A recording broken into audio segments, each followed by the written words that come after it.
নমস্কার। হরে কৃষ্ণ। শ্রী জগন্নাথ দেবের একটি সুন্দর লীলা কাহিনী আজকে শোনাবো।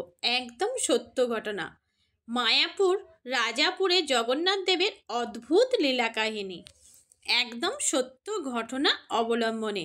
ভক্ত রঘুদাস একসময় গুরুতর অসুখে পড়ল। তার স্বাস্থ্য এতই ভেঙে গেল যে তার আর বিছানা থেকে উঠে দাঁড়াবার শক্তি রইল না। শয্যাতেই তাকে মলত্যাগ করতে হচ্ছিল। রঘুদাস রোগ পীড়ায় কাতর হয়ে ঘন ঘন অচৈতন্য হয়ে পড়ছিল। এ অবস্থায় তার নিজেকে সাহায্য করার কোনো ক্ষমতা ছিল না। সেই সময় একটি ছোট্ট বালক রঘুদাসের সেবা করতে এলো। বালকটি তার দেহ, বিছানা সব কিছু পরিষ্কার করলো। তার দেহ সে চন্দনে প্রলিপ্ত করলো এবং ঘরে সুগন্ধিত দ্রব্য দিয়ে ঘরের দুর্গন্ধ দূর করে ঘরকে শুদ্ধ করল। রঘুর যখন বাহ্য জ্ঞান ফিরল, তখন সে দেখল বালকটি স্বয়ং জগন্নাথ।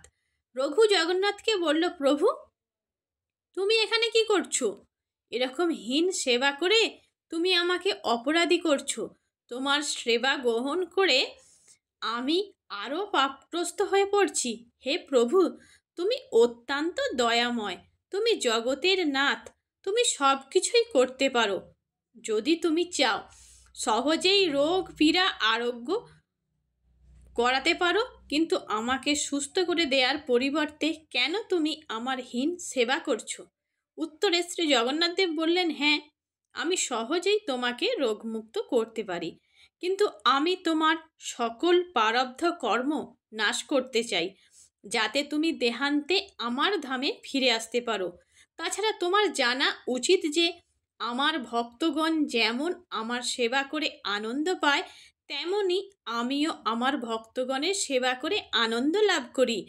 এইভাবে প্রভু জগন্নাথ ও রঘুর মধ্যে অতি অন্তরঙ্গ সম্পর্ক হয়েছিল।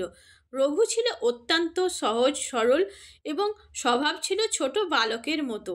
শ্রী জগন্নাথের সঙ্গে তার সম্পর্ক ছিল অত্যন্ত বন্ধুত্বপূর্ণ। কখনো কখনো প্রভু বালক রূপে তার কাছে আসতেন।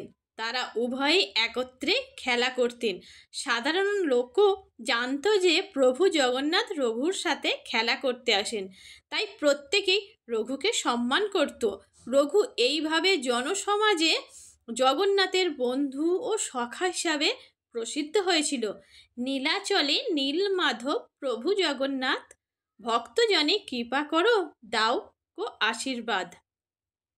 হরে কৃষ্ণ হরে কৃষ্ণ, কৃষ্ণ কৃষ্ণ হরে হরে, হরে রাম রাম রাম হরে হরে।